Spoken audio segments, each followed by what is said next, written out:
Hello friends, स्वागत है आप सभी का एग्जाम प्लेटफॉर्म में। तो आज हम लोग सीटेट जुलाई 2023 जिसमें आज हम लोग प्रीवियस ईयर का पेपर देखेंगे। तो ये पेपर आपका जो है 19 जनवरी 2023 का पेपर है। तो इसमें आज हम लोग ईवीएस के टोटल 30 क्वेश्चन को देखेंगे। तो 19 जनवरी का हम लोग जो है सीडीपी का 30 क्वेश्चन देख चुके हैं। तो इसमें आज हम लोग 30 क्वेश्चन ईवीएस के इसमें हम लोग कंप्लीट देखेंगे। तो सबसे पहले आप लोग एग्जाम प्लेटफॉर्म पे नए हैं तो आप लोग एग्जाम प्लेटफॉर्म को जल्दी से सब्सक्राइब कर लीजिए और साथ ही साथ बेल आइकन का बटन आप लोगों को दिख रहा होगा, उसे भी ज़रूर प्रेस करें ताकि हम कोई भी नए वीडियो बनाए तो आप तक उसका आसानी से नोटिफिकेशन पहुंच सके। तो चलिए देखते हैं यहाँ से आपका जो ईवीएस का फर्स्ट क्वेश्चन शुरू होता है। तो पहला क्वेश्चन है आपका, किसी पर्यटक के द्वारा नीचे दिए गए विवरण पर विचार कीजिए। इस क्षेत्र में गाँव के लोग अपने घर मोटी दीवारों के बनाते, मतलब कि मोटी दीवारों के बनाते हैं और इन दीवारों को मिट्टी से पोतते हैं। इन घरों की छतें कटीले झाड़ियों से बनाई गई है। यहाँ के क्षेत्र में वर्षा बहुत कम होती है और गर्मी बहुत पड़ती है। तो यह क्षेत्र कहाँ होना चाहिए? हरियाणा, छत्तीसगढ़, गुजरात, राजस्थान। तो पढ़ने के बाद आप लोगों को पता चल गया होगा कि यह कहाँ का क्षेत्र है, किस राज्य में इस तरह की घरें बनाई जाती है। छतों के ऊपर जो है कटीले झाड़ियाँ होते हैं और घर की दीवारें मोटी होती है। उसके बाद जो है इन दीवारों को मिट्टी से पोते जाते हैं। उसके बाद जो है वहाँ पे वर्षा बहुत ही कम होती है और गर्मी बहुत ही ज़्यादा। तो ये बिल्कुल राजस्थान हो जाएगा। और राजस्थान में जो घरें जो बनाई जाती है मिट्टी के, उसके बाद उनके छतों पर जो कटीली झाड़ियाँ बनाई जाती है और वर्षा तो बहुत ही कम होता है क्योंकि वहाँ पर मरुस्थल पाया जाता है और गर्मी बहुत ही ज़्यादा होता है। तो यह राज्य कहाँ हो जाएगा, कौन सा क्षेत्र हो जाएगा? तो राजस्थान एग्जैक्ट आपका राइट आंसर हो जाएगा। उसके बाद है, एक अध्यापिका ने ऊर्जा स्थानांतरण के लिए निम्नलिखित खाद्य श्रृंखला का चित्र बनाया। घास, उसके बाद है दुरमुट या भृंग, उसके बाद है मेढक, उसके बाद है सांप, उसके बाद है बाज। इस तरह की जो है एक श्रृंखला बनाई है। फर्स्ट में घास है, सेकंड में आपका जो है दुरमिट या भृंग है, तृतीय में मेढक है, चतुर्थ में सांप है और पाँचवीं में आपका बाज है। यदि चौथे पोषण स्तर यानी कि चौथे सांप का पोषण स्तर का ऊर्जा जो है 7 किलो जूल है तो उत्पादक स्तर पर ऊर्जा कितनी होगी? यानी कि फर्स्ट वाला जो उत्पादक स्तर है तो उसमें जो है ऊर्जा कितनी होगी वही आपसे पूछा जा रहा है। तो इसमें जो है उत्पादक स्तर का जो है ऊर्जा लेवल जो एनर्जी लेवल आपका 7000 किलो जूल हो जाएगा। ऑप्शन नंबर 2 आपका बिल्कुल सही हो जाएगा। कितना? 7000 किलो जूल।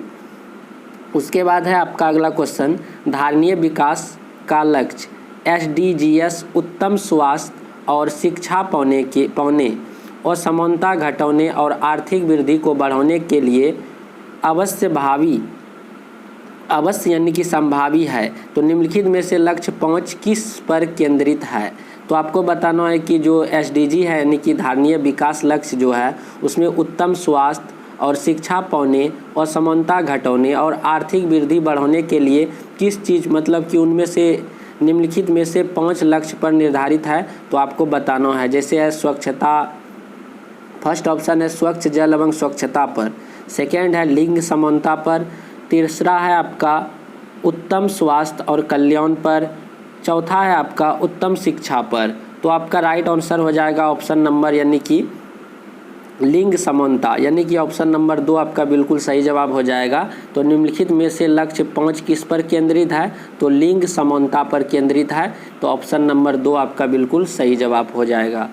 उसके बाद अगला क्वेश्चन आपका है, जल चक्र पृथ्वी के भीतर तथा वायुमंडल में पानी की अनवरत गति को दर्शाता है तथा इसमें कई विभिन्न प्रक्रियाएं सम्मिलित है। इसमें सम्मिलित विविध प्रक्रिया को दिखाने वाले सही विकल्प का चुनाव कीजिए। तो यहाँ पे जो है जल चक्र के बारे में बताया गया है। तो आपको बताना है कि जल चक्र का जो है एक सही मतलब कि जो है विधि जो है सबसे पहले कौन सी प्रक्रिया होगा, उसके बाद कौन सी प्रक्रिया होगा, उन्हीं को आपको बताना है। तो इसमें फर्स्ट ऑप्शन देखिए आपका क्या कहता है, पहले वाष्पीकरण होगा, फिर वाष्पोत्सर्जन होगा, फिर संघनन होगा, उसके बाद अवक्षेपण होगा। तो ऑप्शन नंबर 1 एग्जैक्ट सही है। तो यहाँ पर जल चक्र का एक सही मतलब कि जो यहाँ पे मतलब कि जो श्रृंखला है यह बिल्कुल ही सही है। यह प्रक्रिया इसी टाइप से चलता है, पहले वाष्पीकरण, फिर वाष्पोत्सर्जन, फिर संघनन, फिर अवक्षेपण। तो ऑप्शन नंबर 1 आपका बिल्कुल सही हो जाएगा। उसके बाद है, एक अध्यापिका ने छात्रों को कमल का लंबा खोखला तना दिखाया तथा उनसे अनुकूलन के बारे में पूछा। एक अध्यापिका ने छात्रों को क्या किया है, कमल का जो है लंबा खोखला तना दिखाया तथा उनसे अनुकूलन के बारे में पूछा। निम्नलिखित में से कौन सा खोखले तने का कार्य है? तो उनमें जो है, जो शिक्षक जो है छात्रों को जो कमल का लंबा खोखला तना दिखाया है तथा उनसे अनुकूलन के बारे में पूछा है, तो उनमें से आपको बताना है कि वह जो खोखला जो है, तना वाला खोखला जो है, उसका कार्य क्या है। पौधे को पानी पर तैरने में सहायता करना, पौधे को सहारा देना, पौधे को तालाब के तल में जमाना, पानी को सोखना। तो वह जो खोखला जो तना होता है वह क्या करता है, कमल के पौधे को मतलब कि तैरने में क्या करता है, एक तरह से मदद करता है। तो ऑप्शन नंबर 1 आपका एग्जैक्ट सही है। क्या करता है, उसका कार्य है पौधे को पानी पर तैरने में सहायता करना। उसके बाद अगला क्वेश्चन है आपका, उष्णकटिबंधीय वर्षा वन पाए जाते हैं। इन चारों राज्यों में से आपको बताना है कि उष्णकटिबंधीय वर्षा वन किस राज्यों में पाया जाता है। फर्स्ट है आपका असम में, सेकेंड राजस्थान, थर्ड गुजरात, उसके बाद फोर्थ में आपका मध्य प्रदेश है। तो आपका ऑप्शन नंबर फर्स्ट बिल्कुल सही हो जाएगा। ऑप्शन नंबर 1 असम बिल्कुल सही हो जाएगा। असम में जो है उष्णकटिबंधीय वर्षा वन पाया जाता है। उसके बाद अगला क्वेश्चन है आपका, कक्षा 4 में पाठ भोजन साथ करना में बोरा एक सामान्य किस्म है। तो बोरा जो है एक सामान्य किसका किस्म है, आपको बताना है कि गेहूं का है, फल का, सब्जी का, धान का। तो बोरा जो है एक किस्म है जो आपका जो है धान का किस्म है। तो आपका ऑप्शन नंबर 4 बिल्कुल सही हो जाएगा, धान। उसके बाद अगला क्वेश्चन है आपका, नौसेना के जहाज में लीडर द्वारा पूरी परेड में दिए जाने वाले निर्देशों की संख्या है। नौसेना के जहाज में लीडर द्वारा पूरी परेड में दिए जाने वाली निर्देशों की टोटल संख्या आपको बताना है। तो इसका एग्जैक्ट संख्या जो होता है 36 होता है। ऑप्शन नंबर 1 यानी कि 36 आपका बिल्कुल सही जवाब हो जाएगा। उसके बाद अगला क्वेश्चन है आपका, एक पोषणज स्तर से दूसरे स्थानांतरण के लिए 10% ऊर्जा डैश ऊर्जा के रूप में उपलब्ध है। तो एक पोषणज स्तर से दूसरे तक जो स्थानांतरण होता है उसके लिए 10% ऊर्जा डैश ऊर्जा के रूप में उपलब्ध है। तो ऑप्शन नंबर 1 में है आपका सौर, प्रकाशीय, रासायनिक, यांत्रिक। तो इसका राइट आंसर हो जाएगा ऑप्शन नंबर 3 यानी कि रासायनिक बिल्कुल सही हो जाएगा। जो 10% ऊर्जा जो है रासायनिक ऊर्जा के रूप में उपलब्ध है। तो ऑप्शन नंबर 3 बिल्कुल सही जवाब है। उसके बाद अगला क्वेश्चन है आपका, विश्व जल दिवस निम्नलिखित में से किस दिन मनाया जाता है। तो विश्व जल दिवस जो है किस तिथि को मनाया जाता है। तो 22 मार्च को जो है विश्व जल दिवस मनाया जाता है। तो ऑप्शन नंबर 2 आपका बिल्कुल सही हो जाएगा, 22 मार्च। उसके बाद अगला है, जल संवर्धन एक प्रकार की उद्यान कृषि है तथा कल्चर का उपसमुच्चय है जिसके अंतर्गत पौधों की फसल सामान्यतः बिना डैश की होती है। तो आपको बताना है यहाँ पे कि जल संवर्धन एक प्रकार की उद्यान कृषि है तथा जल कल्चर का उपसमुच्चय है जिसके अंतर्गत पौधों की फसल सामान्यतः बिना डैश की होती है।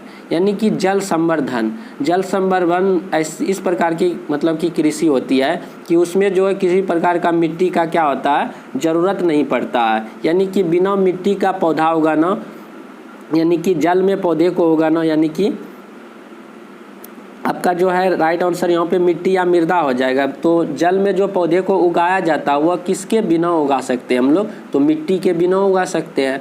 तो जल संवर्धन मतलब कि जल में पौधे को उगाना, तो यह कब संभव होता है, तो उसमें जो है मिट्टी का सहारा नहीं लिया जाता। विदाउट मिट्टी का हम लोग क्या करते हैं, जल संवर्धन यानी कि जल में पौधे को क्या कर सकते हैं, उगा सकते हैं। तो किसके बिना, मिट्टी या मृदा के बिना। उसके बाद अगला है आपका, जिस उपकरण द्वारा वर्षा का मापन किया जाता है उसे क्या कहते हैं। बहुत ही इजी क्वेश्चन है कि वर्षा का मापन हम लोग किस यंत्र के द्वारा करते हैं। तो रेन गेज आपका ऑप्शन नंबर 3, रेन गेज के द्वारा वर्षा को मापा जाता है।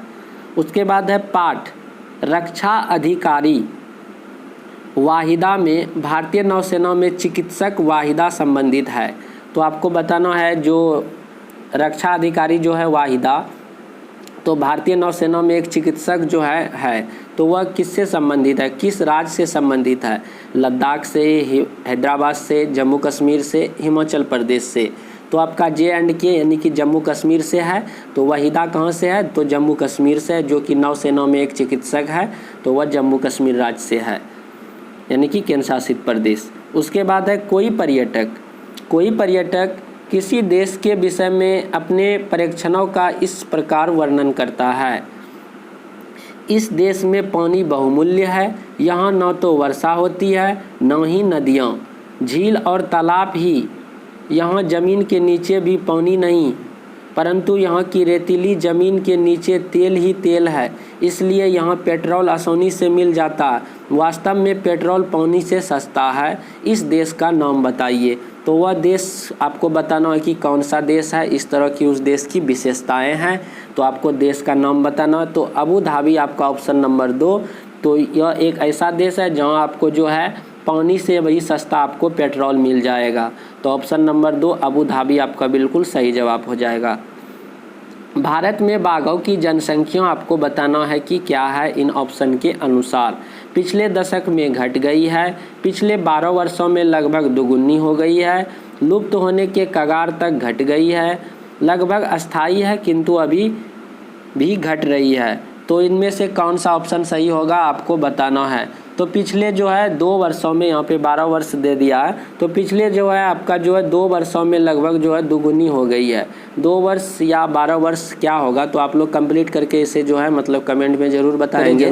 तो चलिए अगला क्वेश्चन है आपका। तीसरी कक्षा में विभिन्न प्रकार की पत्तियों पर चर्चा करने के लिए हरप्रीत विद्यार्थियों से पत्तियां लाने के कहती है। हरप्रीत द्वारा विद्यार्थियों को क्या निर्देश दिए जाने चाहिए?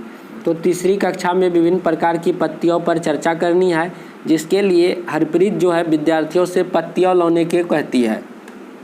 तो हरप्रीत द्वारा विद्यार्थियों को क्या निर्देश दिए जाने चाहिए? फर्स्ट है पौधों से पत्तियां तोड़कर लाए, पौधों से गिरी हुई पत्तियां लाए, पौधों की पत्तियों का चित्र बनाकर लाए, कागज़ पर पत्तियों काट कर लाए।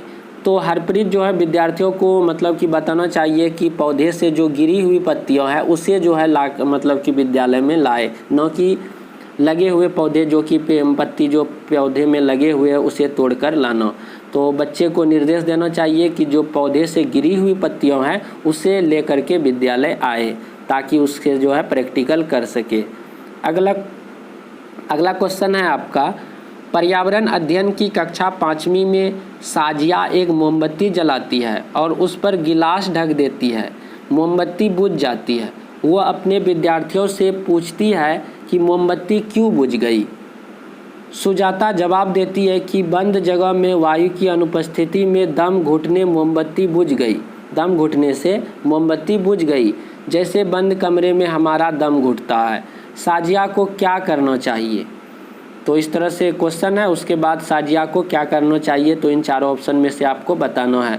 फर्स्ट है आपका उसे बताए कि मोमबत्ती जीवित नहीं है और इसलिए उसका दम नहीं घुट सकता। अन्य विद्यार्थियों से इस संभावना पर उनकी प्रतिक्रिया पूछे। तीसरा है विद्यार्थियों से पूछे कि हमें जीवित रहने के लिए किसकी ज़रूरत है जिससे हम दम नहीं घुटे। तो यह बिल्कुल सही जवाब है ऑप्शन नंबर 3 कि विद्यार्थियों से ही पूछे कि हमें जीवित रहने के लिए किसकी ज़रूरत है जिससे हमारा दम नहीं घुटे। ऑप्शन नंबर 3 आपका बिल्कुल सही जवाब हो जाएगा। उसके बाद अगला क्वेश्चन है पर्यावरण स्तर पर पर्यावरण अध्ययन के शिक्षण को केंद्रित होना चाहिए। प्राथमिक स्तर पर जो है पर्यावरण अध्ययन के शिक्षण को जो है केंद्रित होना चाहिए। किस पर केंद्रित होना चाहिए वही आपको बताना है। फर्स्ट ऑप्शन है पर्यावरण अध्ययन की परिभाषाओं तथा प्रत्ययों को याद करना, ये तो बिल्कुल गलत ही हो जाएगा। पर्यावरण अध्ययन के आकलन परीक्षणों में सफलता प्राप्त करने पर। अगला है छात्रों को विज्ञान के क्षेत्र में उच्च शिक्षा के लिए तैयार करना। उसके बाद अगला है विद्यार्थियों के अवलोकनात्मक और सृजनात्मक कौशल को विकसित करने पर। तो यहाँ पे जो है विद्यार्थियों के जो अवलोकनात्मक और सृजनात्मक कौशलों को विकास करने पर जो है क्या करना चाहिए, शिक्षण केंद्रित होना चाहिए। तो ऑप्शन नंबर 4 आपका बिल्कुल सही जवाब हो जाएगा। उसके बाद अगला क्वेश्चन है आपका, निम्न में से कौन से सीखने के सिद्धांत यह व्याख्या करते हैं कि बच्चे कैसे सीखते हैं। तो इन चारों ऑप्शन में से आपको बताना है कि निम्नलिखित में से कौन से सीखने के सिद्धांत है और यह व्याख्या करते हैं कि बच्चे कैसे सीखते हैं। फर्स्ट है आपका, बच्चे सीखना नहीं चाहते और इसलिए शिक्षक भी को उन्हें प्रेरित करना चाहिए। तो ऐसा तो कभी शायद नहीं भी होता है कि बच्चा जो है कोई भी चीज़ सीखना नहीं चाहता, ये तो गलत ही हो जाएगा। बच्चे स्वाभाविक रूप से सीखने के लिए प्रेरित होते हैं और उसे सीखने में सक्षम होते हैं। बिल्कुल सही बात है, बच्चे हमेशा जो है स्वाभाविक रूप से किसी भी चीज़ को सीखने के लिए प्रेरित होते हैं और उसके लिए सक्षम भी होते हैं। तो इस तरह से बी सही जा रहा है। उसके बाद सी में है, बच्चे स्कूल में सीखते हैं और इसलिए हर बच्चे को स्कूल भेजना चाहिए। ये ज़रूरी नहीं है कि बच्चे हमेशा स्कूल में ही सीखते हैं। तो इस तरह से ऑप्शन नंबर सी भी उतना सही नहीं है। उसके बाद डी में देखिए, बच्चे अपना अर्थ स्वयं बनाकर सीखते हैं और विभिन्न प्रकार से सीखते हैं। तो ऑप्शन नंबर डी आपका बिल्कुल सही जवाब हो जाएगा, यानी कि बी और डी। तो बी और डी किस में है, तो ऑप्शन नंबर 3 में है। बी और डी बिल्कुल सही जवाब है। बच्चे सीखते हैं कैसे, तो बच्चे स्वाभाविक रूप से किसी भी चीज़ को सीखने के लिए प्रेरित होते हैं और सक्षम होते हैं। बिल्कुल सही है। और बच्चे अपना अर्थ स्वयं बनाकर सीखते हैं और विभिन्न प्रकार से सीखते हैं। तो ये बी नंबर और डी बिल्कुल सही जवाब है। ऑप्शन नंबर 3 बिल्कुल सही हो जाएगा।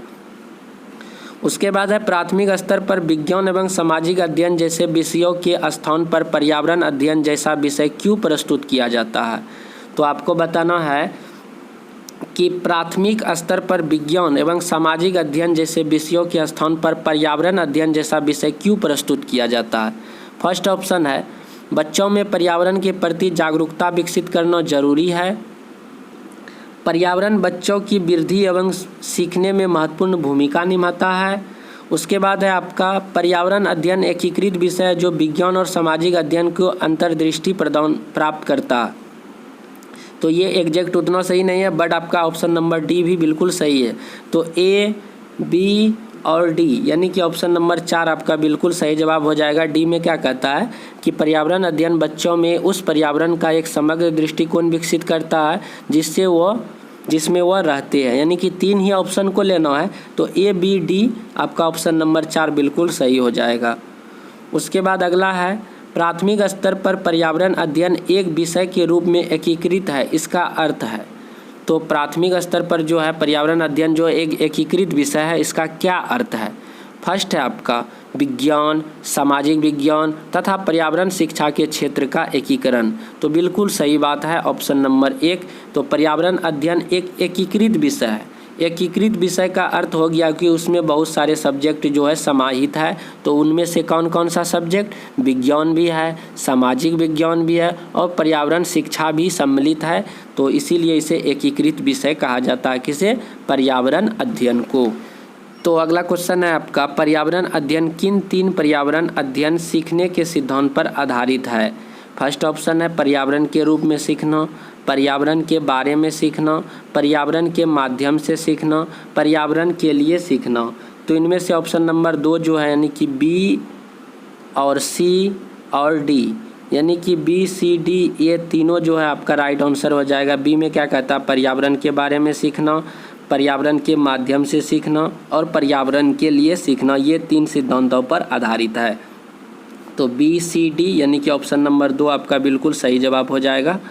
उसके बाद अगला क्वेश्चन है आपका, शरत विद्यार्थियों को वस्तुएं जो हम बनाते हैं और करते हैं पढ़ाने के लिए उनके घर पर उपलब्ध वस्तुओं के खाली पैकेट लाने को कहता है।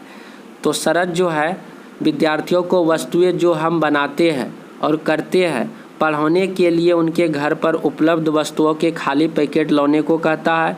कुछ बच्चे सिगरेट और गुटखे के पैकेट लाते हैं, शरत को क्या करना चाहिए। तो फर्स्ट ऑप्शन है आपका, चर्चा करनी चाहिए कि सिगरेट और गुटखा कैसे बनता है। विद्यार्थियों को कहना चाहिए कि सिगरेट पीना और गुटखा खाना बहुत बुरी आदत है। सिगरेट और गुटखा सेवन होने से होने वाले स्वास्थ्य नुकसान के बारे में बताना चाहिए। विद्यार्थियों को यह कहना चाहिए कि स्कूल में ऐसी वस्तुएं नहीं लाना चाहिए।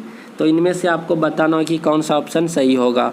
तो ए और सी आपका बिल्कुल सही जवाब है, यानी कि चर्चा करनी चाहिए कि सिगरेट और गुटखा कैसे बनते हैं। उसके बाद सी नंबर, सिगरेट और गुटखा के सेवन से होने वाले स्वास्थ्य नुकसान के बारे में बताना चाहिए। तो ऑप्शन नंबर ए और सी किस में है, तो ऑप्शन नंबर 2 में है। तो ऑप्शन 2 बिल्कुल आपका सही हो जाएगा, ए और सी। उसके बाद अगला क्वेश्चन है आपका, मल्टीमीडिया के प्रयोग द्वारा पर्यावरण अध्ययन में किस प्रत्यय को पढ़ाना शिक्षण में सहायक होता है।